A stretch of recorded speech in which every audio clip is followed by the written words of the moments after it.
And welcome, ladies and gentlemen, back to the Valley of the Judged. I am your one and only gaming monk, better known as Mildra.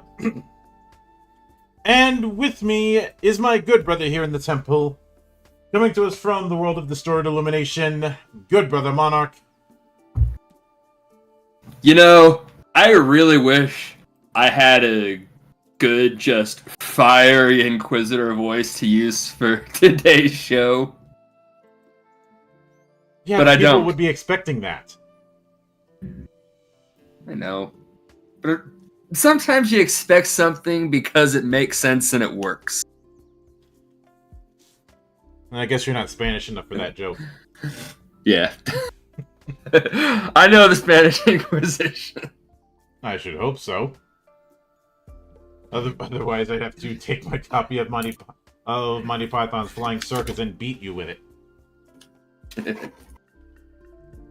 Either that or the Monty Python RPG, or as it insists on calling, the Co-Curricular Medieval Reenactment Program, which is not an RPG. Oh wait, I'm being told it actually is an RPG. The person Look, I remember buying the Holy Grail. Oh god. The person who told me it was not an RPG has been sentenced to play as the cow in Fête de la Vache. See, I still remember buying the Holy Grail game and putting in the CD. You start the quest to find the Grail.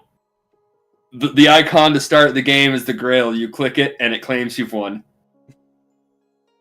That's the game. Yeah. I paid money for that. And I wasn't even mad. It's like, you know what, Monty Python? You got me. Good on you. So, getting to the subject matter at hand. After finishing our lengthy run with Hellas Worlds of Sun and Stone, we now move to our requisite one-shot between major seasons. This time around, the wheel landed on Montsegur 1244, and before anyone asks, yes, I double and triple checked to make sure that you could actually get the game. In fact, this one is free on DriveThruRPG. It is a bit interesting that the cover image on the DriveThruRPG page and the cover image of the actual PDF aren't exactly the same, though this is not one that's going to be drowning in a whole lot of art.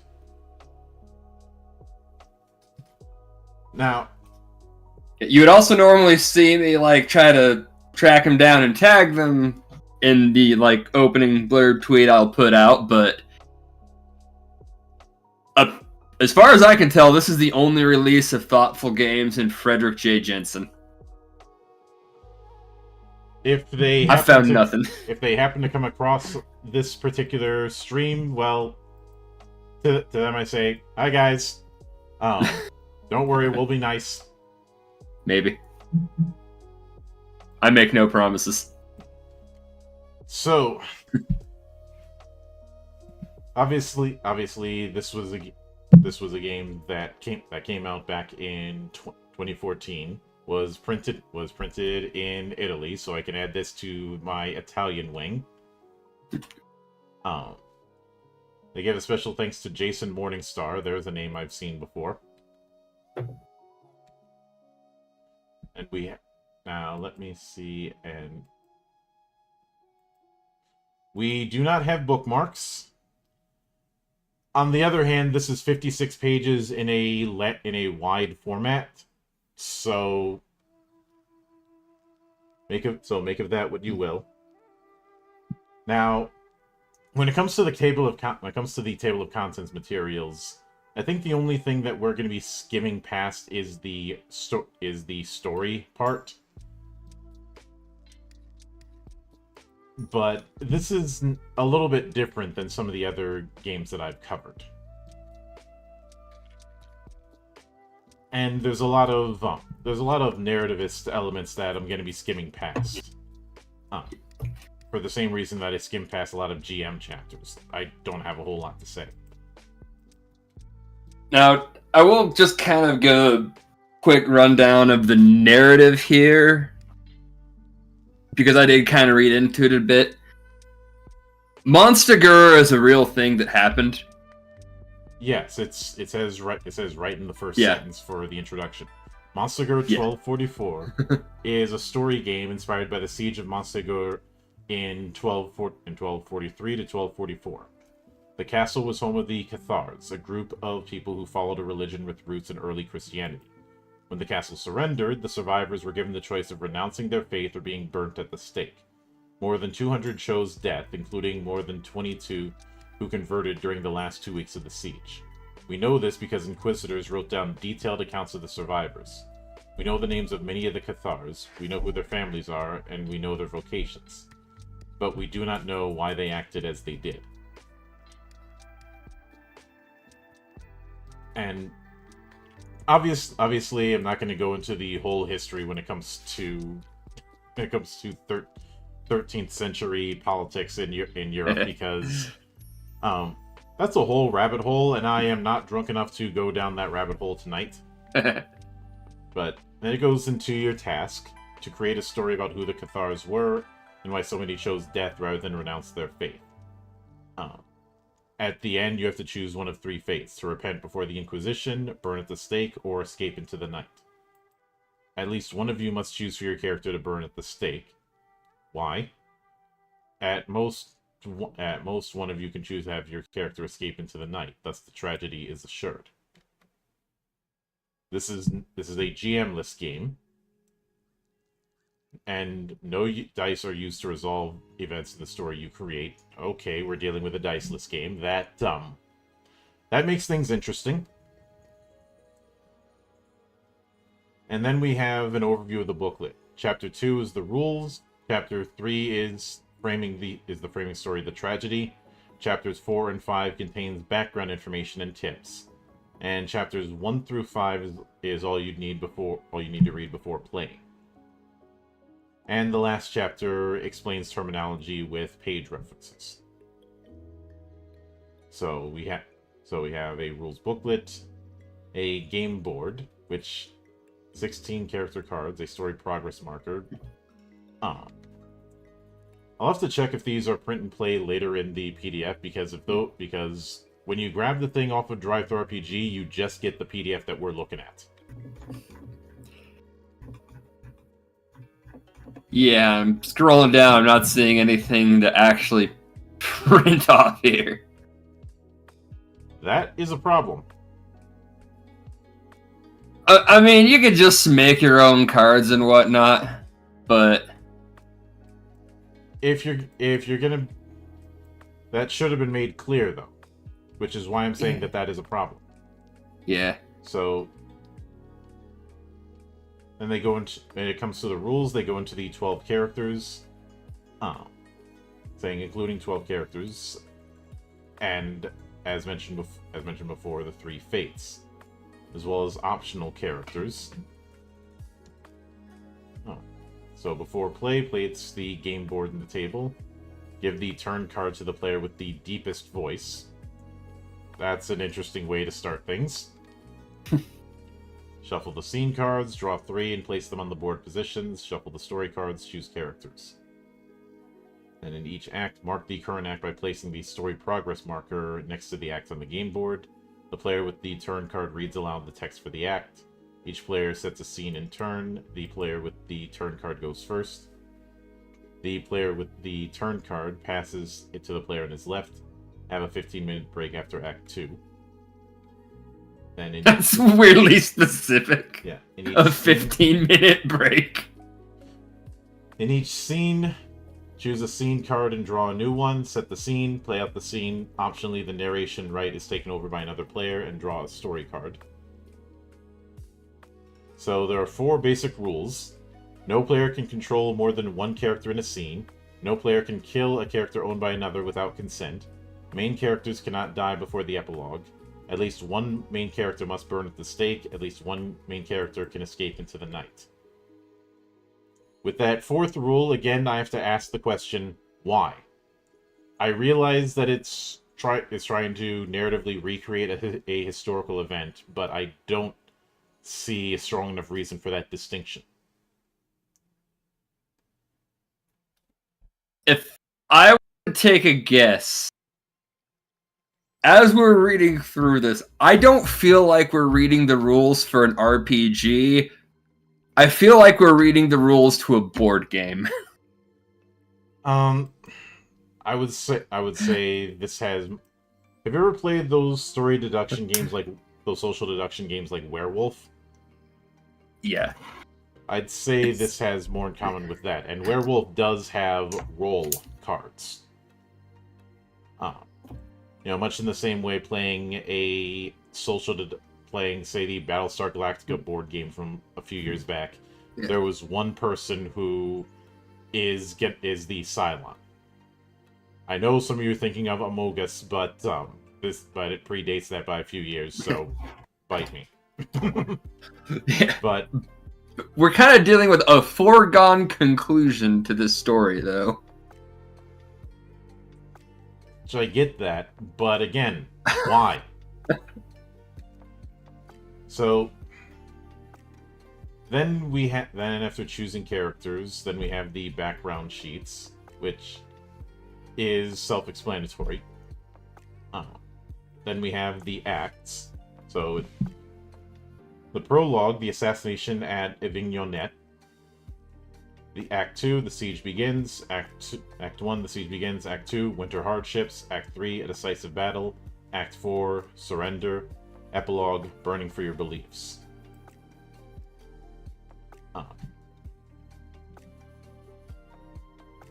Then we have the scenes. A scene is a self-contained part of the story. And the scene cards. Then setting a scene. Playing it out, narrated scenes, narration right. The player that sets the scene has the right to narrate it, evidently. And when the scene's fulfilled its purpose, this is done by saying thank you or cut. Then you can have a change of narration right by using a saved scene card. And when a scene is finished, that player that set the scene draws a story card, which contains elements that can be introduced in the story. And then we have an example, though it looks like something wasn't translated, because I don't think it's supposed to say exempli gratia.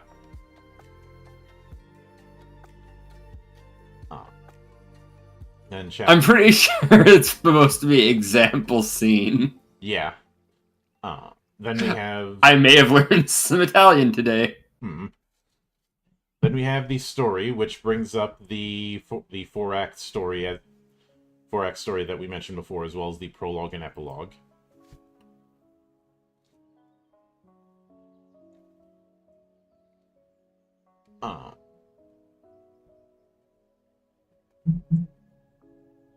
And then we have the details of that story, starting with the prelude, then the prologue, then Act 1, Act 2, Act 3, Act 4, and the epilogue, each with a set of bullet points on certain aspects. We'll be skimming past that, obviously. But then we have the background sheets, which are more about describing the region itself. First, Montsegur, which is located at a mountaintop in the Pyrenees at about 3,000 feet.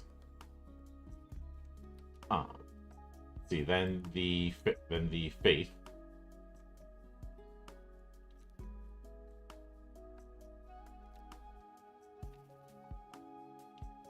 And then the prefix of the faith. Then the consolamentum,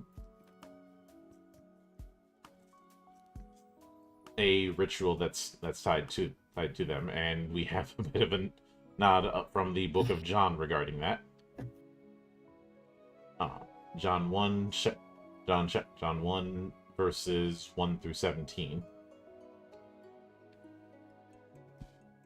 Then playing tips. Obviously, playing your main character, playing a supporting character, when not playing in a scene, be an active audience. And coming up with an idea for a scene. And the various advice on that. A few Q&As. A bit of a history lesson on the cultural background of the area,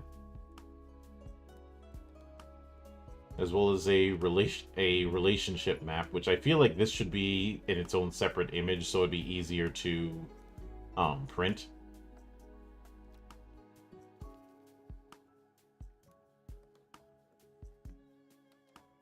And a lot of this is definitely fluff, but a lot of it going into life in the Middle Ages.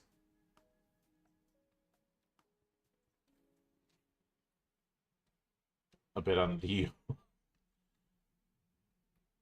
And then it goes into playing Montsegur 1244 for the first time.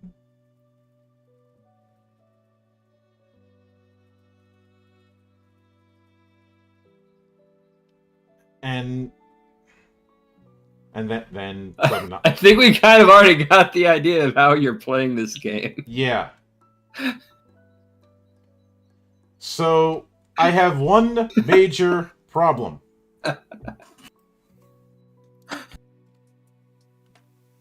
Yes. And that is the fact that it talks about scene cards.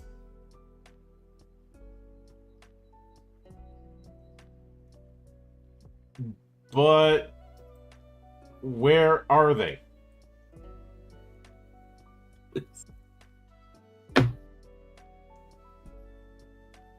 You know what? I'm going to throw any kind of typical criticism I'd have for a game out the window for this. And here's why. This is an acting class exercise. We are not talking about a game here.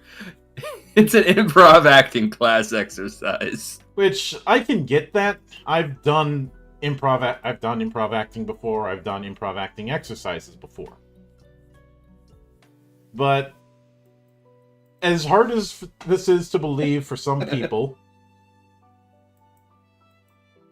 improv acting is not the same as playing a character in a role-playing game. And this is a story game, and it illustrates so many things that I do not care for in story games. Namely, the fact that there is little in the way of self-expression in a story game. Because throughout this, aside from the fact that this particular PDF repeats itself several times regarding story flow, regarding the act system, like it repeats the act flow at least 3 times that we saw.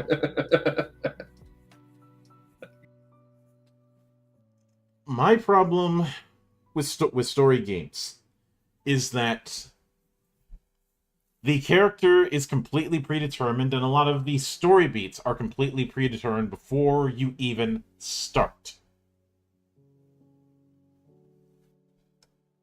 And there is not really a means to go off the beaten path, as it were.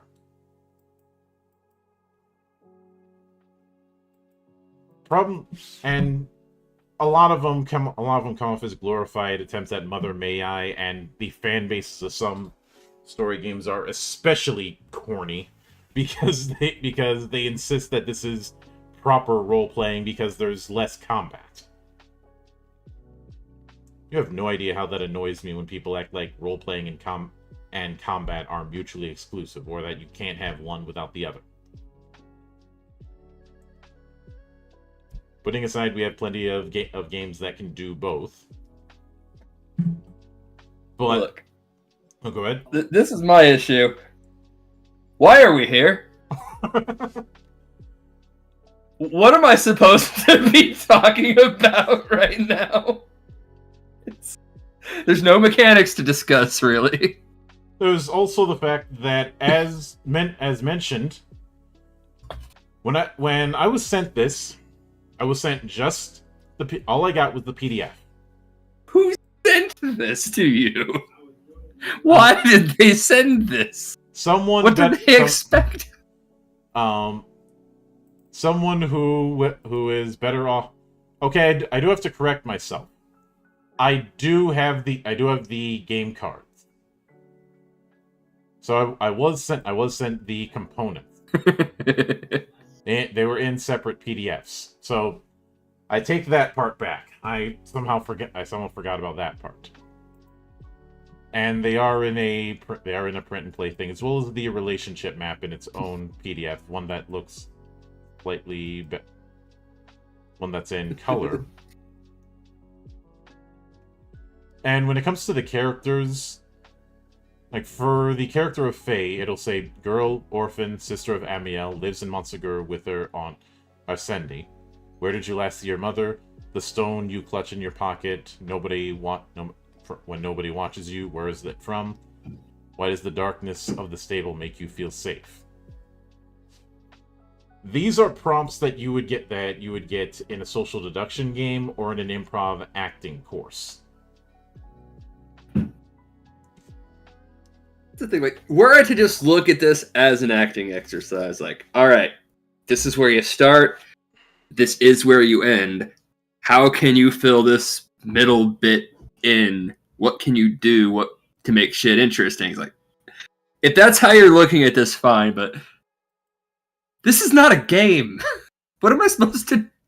I got nothing. You know what's? That's all I got. You know what? And if someone would say, "Well, this is meant to be an acting a improv exercise," like, all right, fine. Why is it on Drive-Thru RPG? I don't know. A digital store that focuses on role-playing games. Like, I'm not trying to sound mean. I'm not trying to slag this. Oh. I don't go into these projects looking for the most negative approach possible. I don't even think this is a negative approach. It's just not a game. It should not have been put up on TTRPG sites as some kind of game to sell people. We should not be in a position when we're here on Valley of the Judge talking about this. What are we doing here, Monk? Yeah. And there are some story games that I have enjoyed. Like Nibiru, I really liked. But Nibiru didn't piss me off like a lot of story games did because of the fact that it had a very, very strong concept. That being lost memories. And actually had mechanics built around lost memories. And it's a game. In contrast to what we're talking about now. With this, aside from the repeating stuff, which really feels like padding, the fact that once you've played through the tragedy of Montsegur, there's nothing else to. And you had said, "What are we doing here?" I'm sitting here going, "Who is this for?" Because the only people I could really see getting invested in this are people who are already history buffs about Middle Ages France.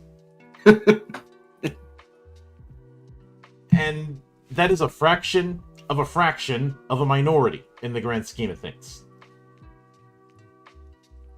Like, I mean, I can't recommend this to anybody who would be tuning into our streams to hear about games. Because I'm not recommending a game, I'd be recommending an exercise. Which, for those purposes, this is entirely okay. Mm-hmm. This is a very efficient kind of like writing and acting exercise one could do. I think both of us could see one of the many history teachers we've had over the years use this in their class. Well, I had a drama class in high school, and I could have seen that guy use this. Mm-hmm. It'd have been a good inclusion in a drama class curriculum. Yeah. But again, What is this doing here? What is this doing? What is this doing on Drive-Thru RPG? I'm not saying that the person who made this has no right to make money on this.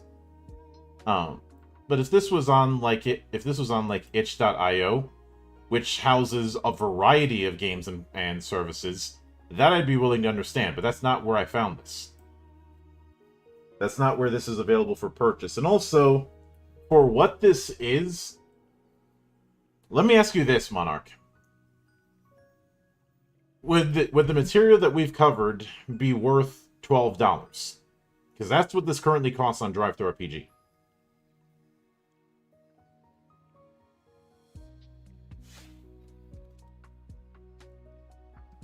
What?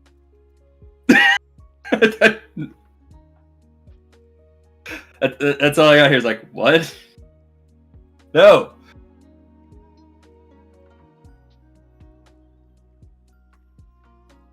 It's not.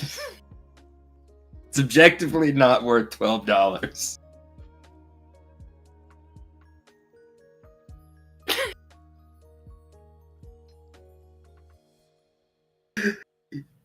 You know, I guess that happens sometimes. We don't go out of our way to go through and vet everything.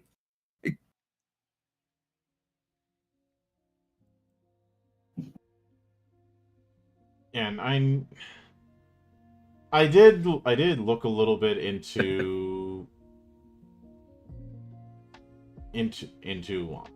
the developer. I actually managed to find a site, and he's very much a historical scholar. I'm not going to claim he's a scrub, but it feels like he fell into the same trap that I see quite frequently from people who want to make educational games. Focusing on the educational, not the game. And if he ends up having to see this again, I'm not trying to slag him on this, but we're coming from this from the perspective of a game. And it's not. Longtime viewers of this channel will know that I have championed the book A Theory of Fun by Ralph Koster. Now, in that book, Koster talks about what people derive fun from in games. And that is coming up with creative solutions to obstacles and being rewarded for that creativity. This is why any TTRPG table of any amount of time is going to have at least one story of how they overcame a problem with some sort of bullshit. Is some sort of bullshit or some way of outwitting the GM, or vice versa. It's not a matter of if, it's a matter of when. But with this one, if you end up playing out the scene well, what is the reward that you end up getting out of it? Bragging rights? Like, I tried my absolute hardest to give this its day in court. Remember, games, not names. But coming into this as a game, in game design,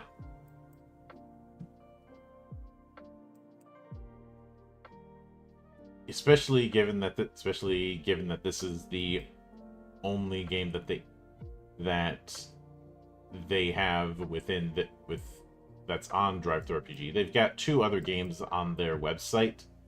I have no desire to look at either of them, if this is any indication. I know this was made in 2009, and the mid to late 2000s were drowning in a lot of people trying to make experimental games as a way to overcompensate for this whole combat is not role-playing narrative that was all over the place on the Forge back in the day.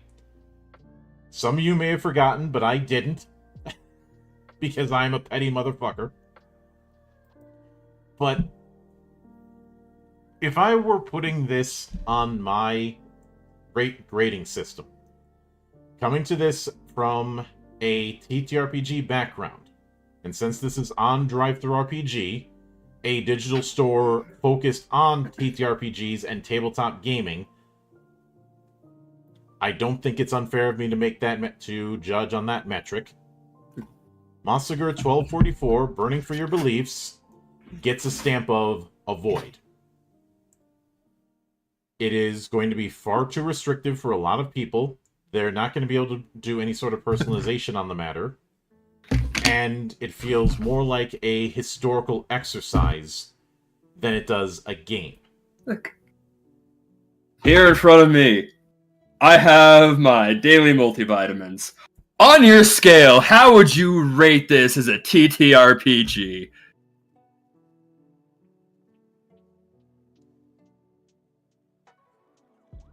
Exactly the same as this game. I wouldn't even put it on the scale because it doesn't belong here. Also, for something this light, I think $12 is a little bit overpriced. Yeah. If I am judging this as an acting exercise that you could potentially buy, maybe don't spend $12 on it. This was $12 for like a physical thing. Maybe.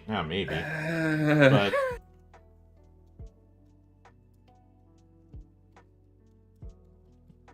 let me see how expensive it is to get a copy of the Werewolf Party game.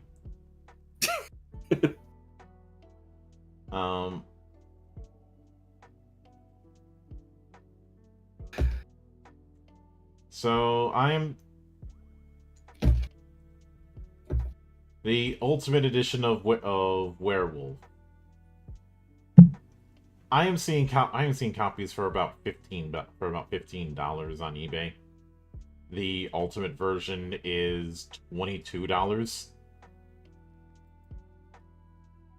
Sure.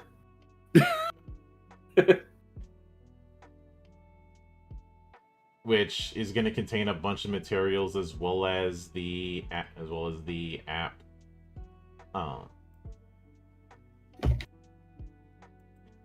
So, and I'm only bringing that up as an exercise in contrast, because something like that, or How to Host a Murder, or How to Host a Mystery, are improv exercises. Improv exercises, social deduction games. That should be the area that this is at, and even in that, it's a little bit wanting because it's so damn restrictive. I still don't think that's a very fair comparison, but I guess if we're going to try to judge this by some other games, what else would we have? Other than Werewolf.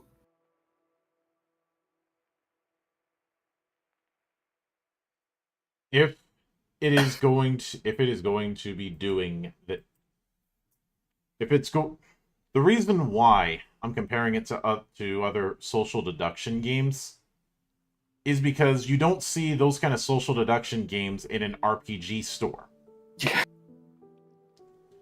If I were to grab a copy of Werewolf, grab a copy of How to Host a Murder, I'd find those in board gaming stores.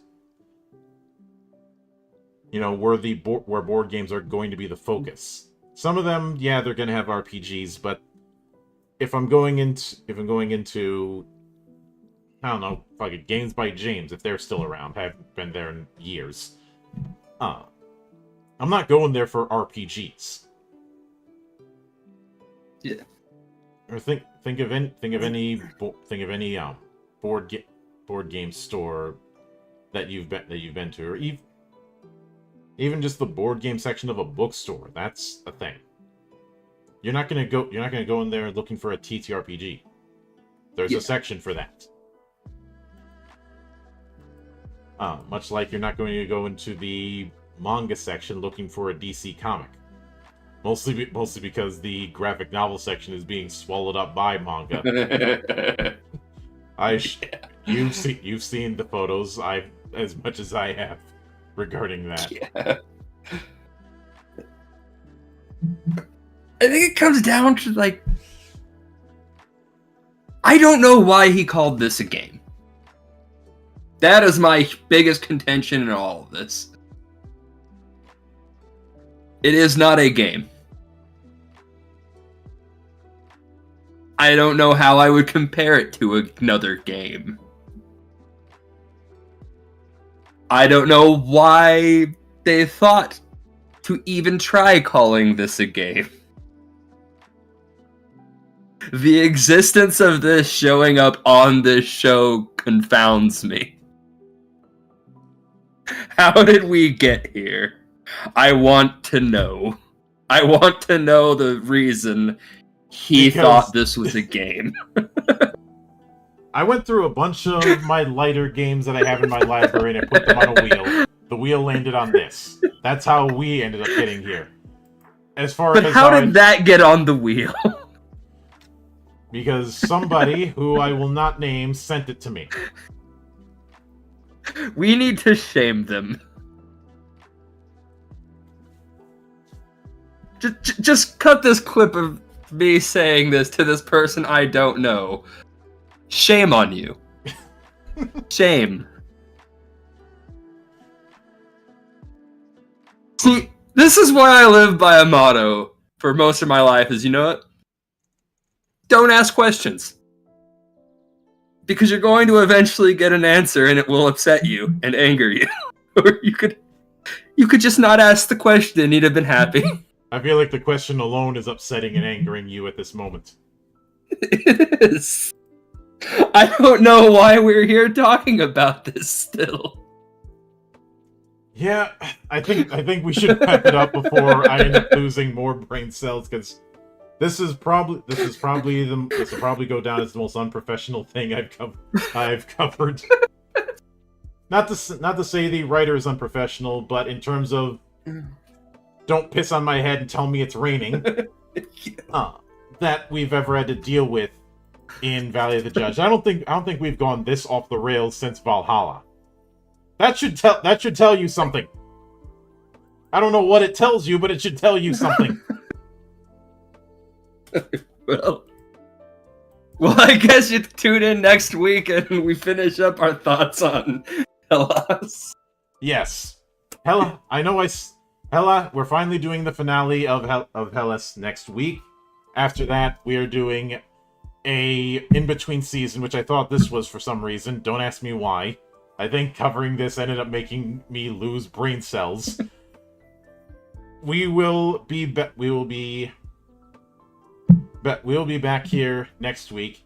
I will be back here tomorrow with Xanatrix as we start our coverage of the Robotic Age, which I am fairly certain will not make me lose my damn mind like this did. Is it a game at least? Yes. Does it have that going for it? Yes. And given what we're going to be covering after Hellas and the season afterwards, I can guarantee you this: we will not be dealing with this level of bullshit for a while. As an aside, I love that Valhalla has become our whipping boy. I mean, we can't make this our whipping boy. What are we going to talk about? We'd make jokes about it. Hey, remember that thing we talked about that wasn't a game? Yeah, I remember that. And move on. I don't know. How are we even going to reference this nonsense in future shows? Look at what this subject matter has done to us. Like, nothing was gained from this. Nothing. And nothing of value was lost. But except a year or two of my life. But until then, on behalf of the good brothers present and not present, my name is Mildra. I am your gaming monk. Stay fucking frosty, everybody.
song.